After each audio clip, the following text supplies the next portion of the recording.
Monday Reads, and this will be the week 10 of 2021 weekly wrap up.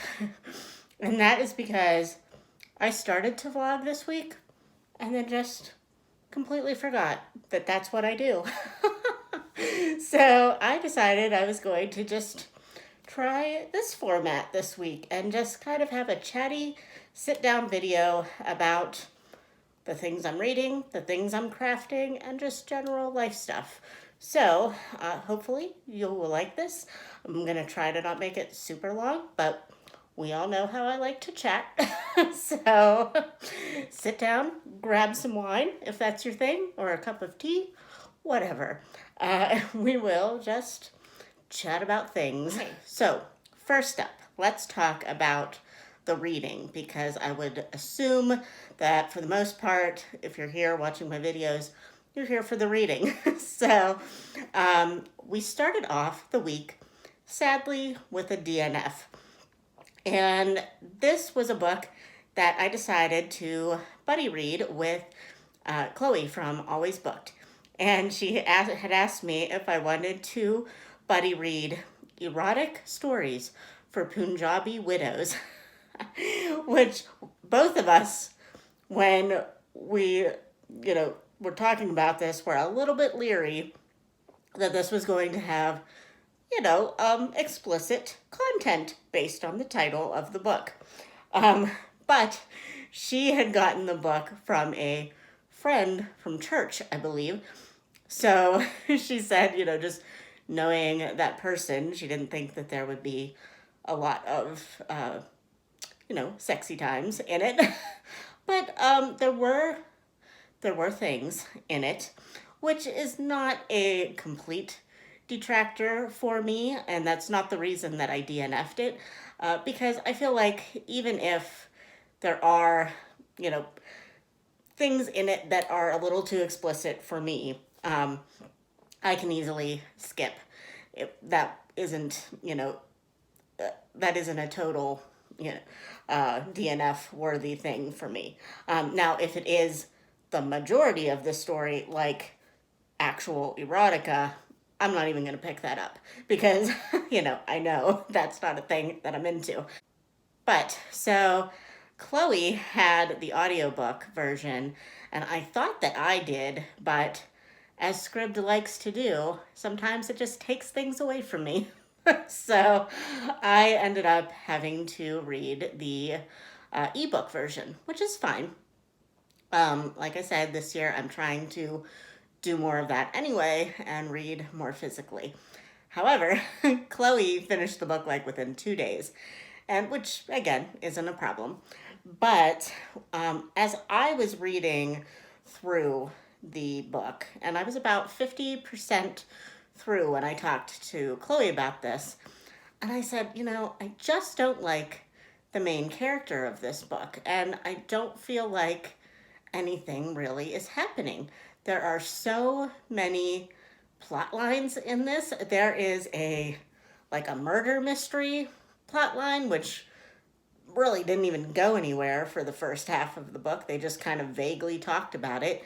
There was an arranged marriage plot line because the characters are English Punjabi, so their background is obviously one that encourages arranged marriages. I really liked that plot line and really wanted to see where that went. But again, they talked about it. It was kind of a subplot, but it wasn't really developed for the whole first half of the book. And the main thing was the main character, Nikki, annoyed the crap out of me. She was not a likable character.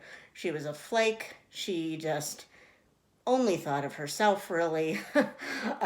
She just was whiny. She dismissed everybody's opinion that wasn't in her, activist feminist agenda. I was not a fan of her. So after talking to Chloe, she actually, having even finished the whole book, kind of validated my feelings about it. So I just decided, there's other books I want to read. I'm just going to stop this one. So sadly, that was the only DNF I think I've had so far this year. So then, after having DNF'd Punjabi Widows, I went to another audiobook, and I went to Howl's Moving Castle by Diana Wynne Jones. This is a book that I picked up for the middle grade March prompt of a book published in the decade that I was born. And this was, I guess, published in 1986, and I was born in 1983. So I just told you how old I was. That's okay. I don't care. But so yeah, this, I have been wanting, oh, sorry, I keep kicking my tripod. Um, I had been wanting to read this book, not even knowing that it had been published in the 80s. And I had heard about it from various booktubers, and I think the first one I heard about it from was Summer from Summer's Moving Bookshelf, I believe is her channel name. And obviously, just based off of the channel name that she chose, she really, really loves Howl's Moving Castle. So I've been wanting to read this for a while.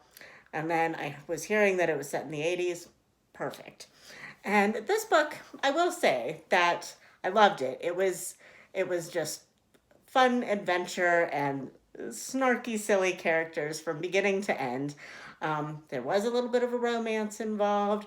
There was witches and wizards and talking animals and demons. And it kind of reminded me of... oh, what's the one that I just read? Well, it kind of reminded me of Stardust by Neil Gaiman. And there was another one that I just read. Not long. Oh, The Last Unicorn. I read that one recently, and I hadn't talked about it because it was going to be for a special project that my friend and I were going to do, and I don't know if that's going to happen now. But but yeah, it reminded me of that, and I believe The Last Unicorn is from the 80s as well. So it definitely had that 80s fantasy adventure vibe. And I will say, because I was listening to it on audiobook and I was listening to it during work, a lot of the plot line got lost on me, and there was a lot of things happening. But I just really enjoyed the characters and their interactions with each other. We follow Sophie, I believe was her name, that got chained. She's like 12 or 13 at the beginning of the book. And for some reason, she gets changed, cursed to be an old lady for the majority of the book. And, through a series of events, she kind of hides out on Howl's Moving Castle. Howl is a wizard who has a very bad reputation with the ladies, and she ends up hiding out on his moving castle, and they have a lot of weird adventures, and it was just really cute, and I really enjoyed it, but I think I would like to listen to it again to really get the full effect of the plot line. So then, for my physical book for this week, I had picked up for March Mystery Madness, Hyacinths and Homicide by London Levitt. This is the 8th book in the Port Danby series, and we, in this one, are following Pink and Briggs, who is a detective. And Pink is a florist, but she has, I forget what the condition is called, but basically she has a really, really super good nose. So Briggs, from the beginning, has kind of hired her, sort of, to help with investigations when her nose might be of assistance. So, in this one, this was really cute, actually. Pink is helping with the flowers for a high school reunion at a fancy hotel, and she meets up with the people that are going to be attending this reunion because they're staying at the hotel. And she meets these 3 guys who were the high school bullies. Nobody likes them. And obviously, in a cozy mystery, you can guess that somebody in that trio gets the axe. So then, because she kind of had already had some dealings with them, and she she has a special relationship with Detective Briggs, and he calls her in to help with this investigation, of course. So it is kind of a closed circle mystery, which I love. I don't think we've had that yet in this series, but because it was all in a hotel and it was all based in this hotel, and they rarely left. You know, Lacey Pink, she left a few times, and Briggs, but the investigation took place solely in the hotel. So that was a really interesting view of Port Danby that I had, not previously seen. And I just really liked the relationship between Lacey and Briggs at this point, and just the whole thing was just good, and I gave it 5 stars. I did guess the killer early on, but I actually like that. That doesn't bother me. If I guess the killer early, and I'm pretty set, even though she does throw in some like different things that make you think like maybe you're not right, you know. Um, but if I guess it and I end up being right, I'm like, yeah, I did it. I'm getting better at this. So that never really bothers me. And I just love the series and this author. I need to start some of her other series, but because this one's not going to end anytime soon. So I just need to bite the bullet and just start a new series because it's not like I'm going to finish this one before. So, yeah. But anyway, and as I always say, aren't these covers like they're amazing? I don't really buy a lot of books anymore, but I am collecting this series because I can't with these covers. They're just the best thing I've ever seen. So then back to middle grade March, I next picked up Song for a Whale by Lynn Kelly, I believe is the author's name. Where is it? Oh, yeah. Yes, Lynn Kelly. This is about a deaf girl named Iris who she's not really bullied in school, but she just kind of feels like an outcast. She gets in a little bit of trouble because she's acting out, because she feels kind of left out. She feels like her parents don't really understand her, all those things. And she, in science class, I believe, hears about a whale who does not communicate at the same frequency as his pod. So he is also an outcast and alone. And she also likes to tinker with radios. Even though she's deaf, that's her thing. She understands, frequency and all that stuff. So she basically comes up with a song that she believes that the whale will hear. And she goes on a quest to find this whale and have him listen to her song. I had heard various people who had read this book before say that they didn't love it because they didn't really like the family dynamic in this, and I didn't really see that. I kind of felt like it was a realistic family relationship. Like the parents were just kind of like realistic with her. And yeah, so I didn't mind that. Maybe that's because that was kind of the relationship I had with my family, was just like, no, you're not doing that. That's silly. We don't know. So I didn't really mind that. What I didn't particularly like was the character of Iris and how she kind of was using the whale as kind of a rebellion against her family. And it seemed to me she had a good heart, but it seemed to me she was being selfish and manipulative, and there were no real consequences for it. I mean, she did have some consequences, but it was just kind of like, oh, haha, Iris, well, great for you. You shouldn't have done that, you naughty girl, kind of thing. So that part was kind of like, I didn't really enjoy that part. But overall, I thought the story was really pretty fun. I think as a middle grader, I would have loved to follow her adventure. And yeah, and again, the cover, gorgeous. So I think I gave this one a 4-star. I liked it. I liked hearing about all the science behind the frequency of whale songs. And it was nice to see a girl that was interested in science and mechanics and all that stuff. And they didn't really make like a giant deal of her being a girl that was interested in that. They maybe made like one mention that it was maybe odd, that she was in that, but it wasn't like the focus of the story. So yeah, I enjoyed it. It wasn't my favorite, but I enjoyed it. And lastly, for the week, I picked up Christy and the Mother's Day Surprise by Anna Martin, part of the Babysitters Club series. This was also for the prompt of a book that was published in the decade that I was born. I loved the Babysitters Club when I was a young kid, and probably my mid teen years, probably till I was maybe 13. I was still reading these books. um, and yeah, they're really cute. I would say that they don't really capture my attention as much on a second reading. They are considered middle grade, I would say, and maybe like YA, but from an 80s perspective. So it's very, very young.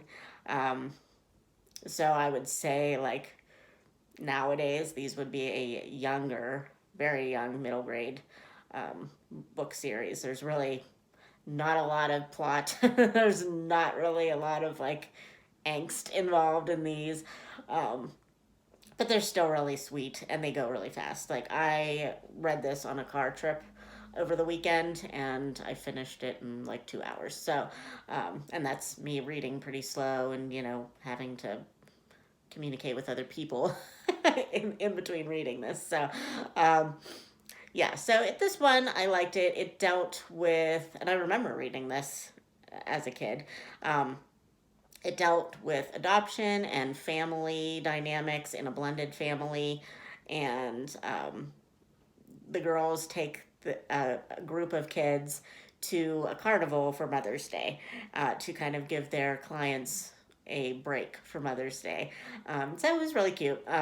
Nothing really earth-shattering happens other than some like tension with the blended family thing and an adoption scenario. So yeah, it was cute. I like it, but yeah, I'm kind of disappointed that the Babysitters Club isn't holding up for me.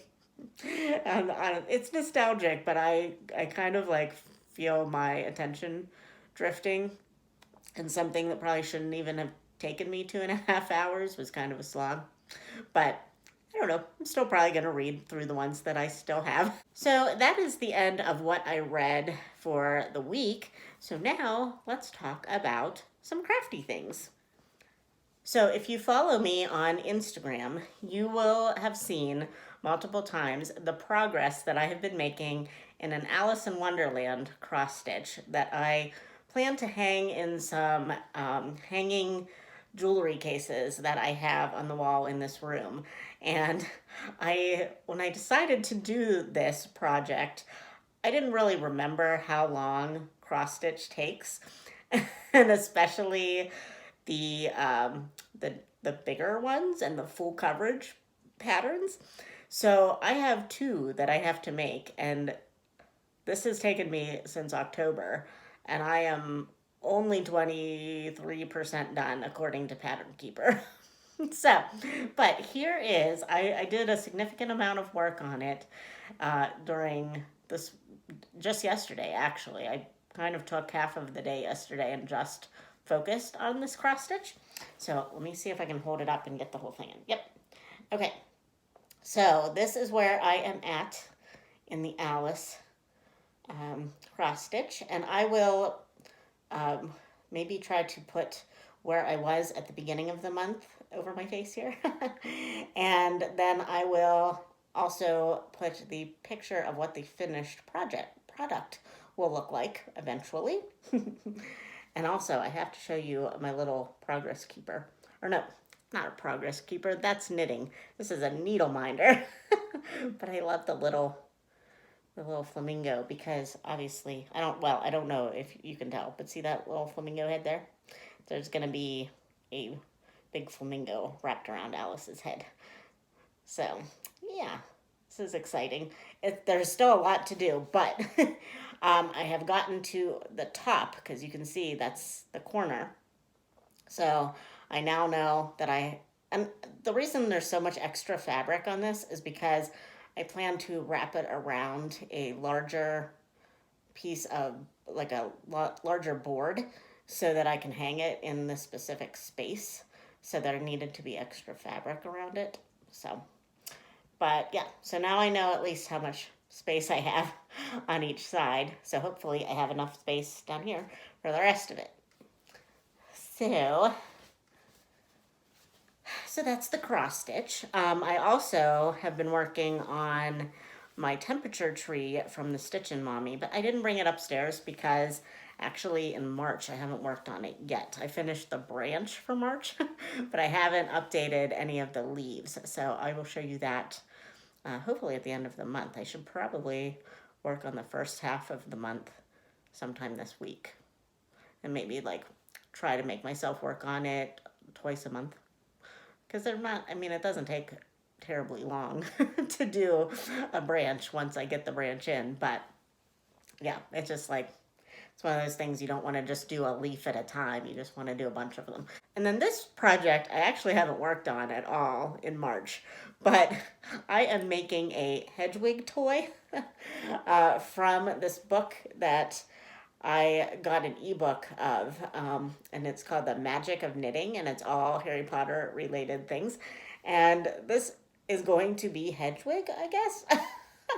they're her little feet holes. It's a her, right? Hedwig is a girl. I actually can't remember. But, and then these are some of her little tail feathers. She's gonna have 4, but they look really funny because I'm on number 3 now. So you just have like these 2 weird fingery things hanging out. So, and then her head somehow will go up here.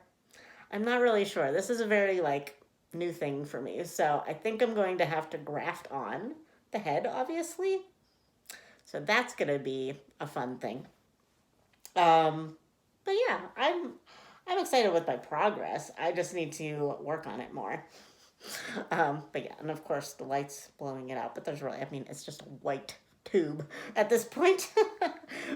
And this is for a friend's birthday, which has already passed, but I am making a hat. And this is the color that I chose, and I am doing a cable hat, and it is hopefully going to be a ponytail hat. I looked at some things online, and I think I can just adapt a regular hat to be a ponytail hat, because it's basically just a hat with a hole in the top. So if I don't cinch up the top and I kind of bind it off to where there's a hole in it, that should work, right? If you're a knitter and you are like, no, Rainy, hold everything, you need to rip that out and restart, please let me know. Because, I mean, obviously I have a little while to go yet in this hat. But yeah, I'm excited about it though. It looks really nice so far. I'll probably do about 4, about 4 rows of cables, or not 4 rows, but 4 of these twists going up, and then I'll start to decrease. And my friend has kind of a big head that I'm making this for. She doesn't have a big head, but when I asked her to measure her head, she told me what it was, and she's like, "Is that big?" And I was like, "Well, I think normally it might be a little bit bigger, but she's got a lot of hair too." So this is like, I'm not really sure. This feels big, but it probably will fit her just right. So yeah. Sorry, I'm not, you know who you are, and I don't mean to say that you have a big head. So hopefully, I'm just saying that I hope this fits you. So that's actually all the knitting and cross stitching that I have going at the moment. Now, there are some other things that I want to cast on that are selfish knitting, is what it's called, when you actually make things for yourself instead of just gifts for everybody, which is what I've been doing since like October. And I like making gifts for people because not only do I just like to make gifts for people, but I like to do things and then get them out of my house so that I don't have like a bunch of yarn and a bunch of like random things that I may or may not ever wear. But I've had, oh, I should get this yarn. Hold on. So, carrying on with the Harry Potter theme, I have had this yarn from Forbidden Fiber Co. for months now. It was kind of a splurgy thing. I was like, man, I really want to make Hufflepuff socks, I thought, out of these, or out of, this yarn. So I bought it. It's beautiful. I don't know where the tag is. So, oh well. But I kind of decided that I didn't want to make socks out of this. I believe it is 100 grams, but of course I don't know because I lost the, the band to it. So, but I think it's 100 grams. So I asked my friend Sarah from the Bookish Knitter if she had any cowls or shawl patterns that she would recommend that would be for a one skein ball of yarn, one skein of yarn. So she sent me a pattern from the Crazy Cat Lady Designs, and it is for a one skein shawl, and which is great. If I'll try to remember to pop a picture of it up here. It's a really thin shawl. You just basically knit until you run out of yarn, which I think is great because I don't really like a lot of bulky stuff around my neck. I have a short neck, so I can't wear like really big turtlenecks or anything like that. I just don't like a lot of things, but I like thin scarves and things like I can wrap around multiple times until it reaches the desired thickness. So I'm going to attempt to make that at some point soon. I mean, I know we're getting into the spring and I probably won't need a, a shawl or a cowl or anything at this point, but hey, I'm getting ready for next year because I live in Pennsylvania and the amount of time where we have warm weather is probably about 4 months out of the year. And the rest of it is fall and winter type weather. So yeah, I have a feeling I'll get some use out of a cowl or a shawl with this yarn. And the last thing that I have not cast on yet, and there's a reason behind that, actually a couple different reasons, but I am kind of obsessed with, and I really want to start it as soon as humanly possible, is the White Horse sweater by Caitlin Hunter. And I will put the picture of the Instagram post, or the Instagram picture that I saw that like made me like, yes, I need to make this for myself. Somebody else that I follow, and I now cannot remember who, was looking for some test knitters for her yarn, and she had put up some various patterns for people to choose from. And I don't want to be a test knitter at this point in time for people. That would be way too stressful. But I saw the picture pop up on Instagram and thought, oh my gosh, that is gorgeous. I would wear that. I need to make this. So this is going to be my big selfish knitting project for 2021, I believe. I had thought about going to, what's it called? Rhinebeck with Sarah from the Bookish Knitter, but it doesn't look like that's going to happen again this year. I haven't really been following it, but Sarah has, and she seems to think that it might not happen. It usually happens in October. But because it does happen in October, and if it does happen, I would like to try to get there at least this year. So I want to make this prior to October in case I can go. But I have made a deal with myself, as probably a lot of you have done in the past year. I have gained a lot of weight, and I mean, maybe not a significant amount that you would be like, oh my gosh, Renee, you have gained a lot of weight. But to myself, I feel like I've gained a lot of weight, and I see the scale. So I am desperately trying to at least lose a little bit of weight. So just because I want to feel better, and it has nothing to do with the way I look or anything like that. It just has to do with the way my clothes fit and the energy I have and that kind of thing, you know? So I want to give myself a at least a 5 pound loss reward. So if I can lose 5 pounds, I will allow myself to buy yarn to make this pattern. I've already bought the pattern as another reward for something different. Um, but I would really like to, get this started. So my goal is lose 5 pounds, buy the yarn, and it's not expensive yarn, but it's going to be enough yarn that it's going to be, fairly pricey. Um, I'm just buying knit picks, so that's like not that big, not that it's not going to be like a $30 skein of yarn that I will need like 10 of and be like a $200 sweater. It's not that. But it'll definitely be a little on the pricier end. So I want to give myself that motivation and tell myself that I cannot buy this yarn until I lose 5 pounds. So I have 4 pounds to go. I've lost 1 pound so far. Oh gosh. And various things have happened this weekend that I'm a little concerned that I won't even have lost that pound when I weigh myself. So the struggle is real. But I will make this eventually and hopefully sooner rather than later. But yeah, that's really all I have for you today, folks. I'm rambling. So I am going to go. I hope everyone had a lovely week.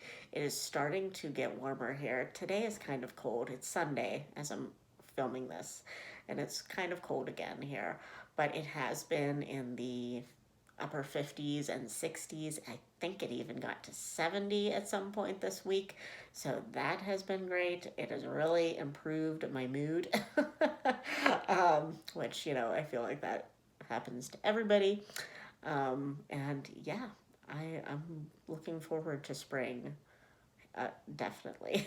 So, all right, friends. Again, I hope you had a wonderful week, and I will see you next week with maybe a vlog, maybe another one of these. I don't know.